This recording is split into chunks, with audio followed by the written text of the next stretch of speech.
Federal Drive is presented by GEHA, Government Employees Health Association, proudly providing health and dental benefits to federal employees and their families. Visit GEHA.com. Deltek's 2026 Clarity Report shows a widening divide inside the federal contracting market.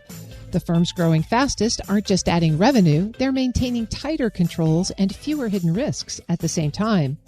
Kevin Plexico, Senior Vice President of Information Solutions at Deltek, explains what the data shows about balancing speed and scrutiny across the market right now.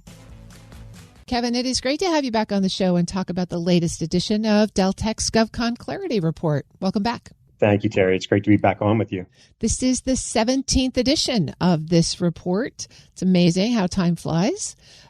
Last year was a pretty tricky year for contractors. What really stuck out to you at the highest levels as you looked through the data? Oh, geez, definitely a tricky year. Lots of change taking place. And for some companies, I think it was good change, or at least change that benefited them from a business point of view. And obviously, there's some spots in other agencies and for other companies that was very difficult. So I think overall, the industry did pretty well. But when you look at it, there's definitely like a lot of haves and have-nots, depending on what agencies you were doing business in. You know, agencies that were, or companies doing business in like the Agency for International Development, and obviously went through a very difficult time. And others doing work in the aerospace defense market did very well because of the way that spending occurred.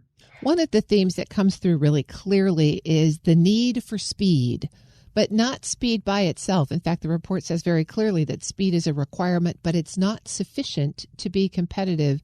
What was it that showed up most clearly in the data that brought that theme forward?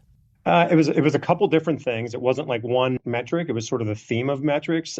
One of the things I would mention is sort of this dynamic between AI implementation. We saw AI implementation leap from 45% of companies that were using it to 90% of companies using it, but only 5% felt like they had proper governance over it. So I think that's one area where we're definitely seeing companies trying to move quicker and adopt some of these capabilities to drive efficiencies and productivity. I think one of the other dynamics that we saw was while there was pretty healthy growth on average in the market, 15% growth, which might actually be a surprise to some in the market, there was a decline in profitability.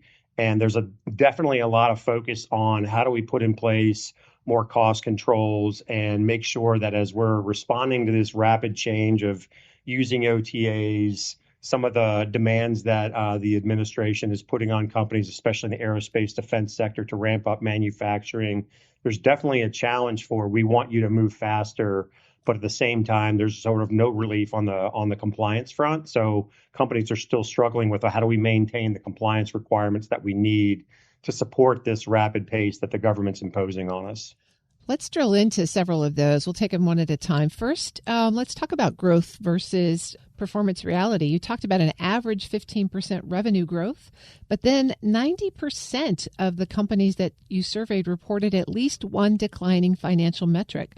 So what does that gap tell you about the pressures in terms of managing and controlling costs? Yeah, I mean, again, I think the average is really a reflection of some companies doing rather well or just sort of not noticing any major changes because they happen to be in a good place, in a good sector of the market. We saw the aerospace defense market, as an example, grow by, I think, something like 20+% last year. But then you saw areas that have really been a stalwart of the industry and professional services, the construction industry and IT that were either flat or declining. And so some of the largest contractors in the market had some really strong headwinds related to the DOGE efforts, as well as some of the impacts we saw to agencies like HHS, Department of Education, Agency for International Development. So I think there's some companies that went through some pretty dramatic cost cutting and also are now trying to pivot to how do we get into streams of the market that are faster growing. And so we did notice a major sort of pivot around diversification strategies this year, whether it's through M&A or through growing into white space agencies, other agencies that are growing faster, and even into the state and local and education markets. You also mentioned AI. This is the first year the report's dedicated an entire chapter to artificial intelligence. What were some of the trends that you saw there and the challenges that companies are facing? Yeah, well, we already mentioned sort of this rapid growth in utilization, but companies acknowledging that they really don't have the governance structure in place to manage it properly. And I think that's very different from what we saw in prior years, where people were sort of treading cautiously in using it and making sure that the governance structure was in place before they leapt in. And now I feel like it's the other way around. They realize the benefits that AI brings and are trying to implement and leverage it as quickly as possible, but they're now outpacing their ability to sort of governance usage. So that was one pattern that emerged. The other one is sort of interesting because as you think about the different functions of government, the financial operations team, business development, project management, some of the areas that you thought would be more advanced in their usage, like I would have thought business development, thinking about AI's ability to sort of help with proposal writing and help with capture plans and things like that, we're actually lower on the list of adoption compared to financial operations, where you'd think they would be much more cautious, since I think generative AI is generally not regarded for its math skills. It's more regarded for its, writing and grammar skills. But where we're seeing the most transformational effects mentioned by at least the respondents was in the financial sector. I thought that was really interesting. That is. Kevin Plexico is Senior Vice President of Information Solutions at Deltek. Kevin, you think about AI governance. One of the other topics you mentioned at the top of the conversation was compliance, governance, cost allocation, cybersecurity, audit readiness, and just a lot more scrutiny in general about contractor operations from this administration. How should contractors be thinking about compliance going forward? Yeah, I think that's a really interesting question, because on the surface, people see FAR overhaul, streamlining, and they think that must be efforts by the administration, because they've talked about this, helping to bring sort of non-traditional contractors into the market. But when you look at the FAR overhaul, it's much more oriented around streamlining decision making for the contracting community and the acquisition community, not the contractor community. I think in the case of the contractor community, we've seen some executive orders under the prior administration lighten the load around things like climate change and employment diversity, things like that. But we've also seen increases in doubling down on areas like cybersecurity. CMMC was one that people were wondering where that was headed, and clearly that's still a requirement if you're doing business in the Department of Defense. That's looming for many companies. So I think companies need to think of compliance not as a optional sort of thing that we have to do in the back office. It can really turn into a competitive advantage. When you think about a lot of the IDIQs that are being competed, they all give credit for, do you have approved accounting systems? Do you have approved business systems? Do you have CMMI and some of those types of certifications that really differentiate that you've got established processes that the government wants you to have in order to be easy for them to do business with. And I think that's the key change that I've seen, is that compliance becomes really a way for companies to differentiate themselves versus the field of others who haven't invested in that. The compliance burden we've talked about in the past really is table stakes now, and that hits small businesses especially hard. You found some interesting trends in the small business sector. Tell us about those. Yeah, well, so this is the first year we've seen small business contracting decline in many years. And I do think that some of that has to do with the dynamic of spending that we talked about. The aerospace defense market, which grew so rapidly, is really not historically been a great area for small businesses. It's dominated by, the large aerospace defense firms. The Defense Department, on average, spends less in small business than many other civilian agencies. And areas like IT, professional services, and architecture, engineering, construction have really been the hotbed for small business participation. So I think that has impacted the small business community. And then when you think about compliance, those requirements are very costly for a small business. It's much more difficult for them to absorb those in their overhead costs than a large business. That's why we're seeing consolidation in this market. And certainly the small business community has faced much more consolidation, despite the increase in spending that we've seen with small business historically.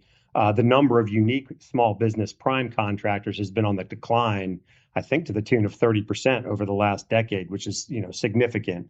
And I think that's, in theory, what the administration, it was under the Biden administration, now not under the Trump administration, is trying to reverse. But the things that they're doing aren't really being helpful in the scheme of things. They're sort of, I want to say, giving it a little bit more lip service than real actionable capabilities to help companies that are small absorb some of these compliance costs. The report does describe a top performer subgroup. When you look at that group, what are the lessons there for the rest of the contractor community? Well, I think there's a few of them. One, we saw high performers tend to have more diversification, so less dependence on certain set of agencies or customers for their business. So that diversification led to higher win rates. It led to faster growth. I think that's really interesting as a lesson learned for companies that maybe have relied on a certain set of agencies for their business historically. Some of the other metrics, they tend to be more disciplined in their project management, fewer projects that are delayed, fewer projects that are being overrun. So more discipline in project management. And I think as we think about this pivot that we've seen recently from the administration, there was a new executive order that came out recently, really putting fixed price as the default contracting mechanism for contracts going forward.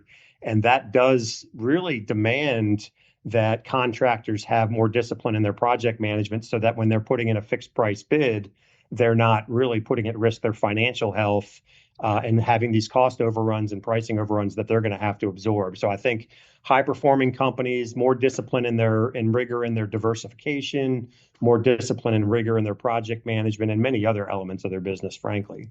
And as you look toward the rest of 2026, what trends are you watching? Yeah, certainly the big one is what I like to call the $1 trillion pivot. We're seeing just a huge amount of money being shifted from civilian agency spending, particularly some of the social services agencies like, Department of Education, Housing and Urban Development, some of those types of agencies. And then, of course, we see this request from the administration for $1.5 trillion.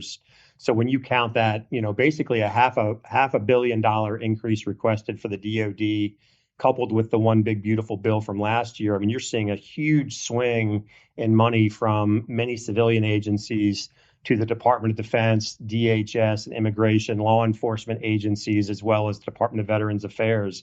And I think that has many companies relooking at their pipelines, relooking at their footprint to make sure they're able to address some of these market opportunities that are not easy to just simply pivot to. You can't just say, hey, I woke up today and want to do business in the Department of Defense. It takes a huge investment in business development. So we are seeing companies ramp up business development discipline, trying to get into agencies earlier to affect and shape procurements and position themselves in some of those agencies that are growing faster to pivot out of some of those agencies that look like they're going to be struggling for the next at least 3 years.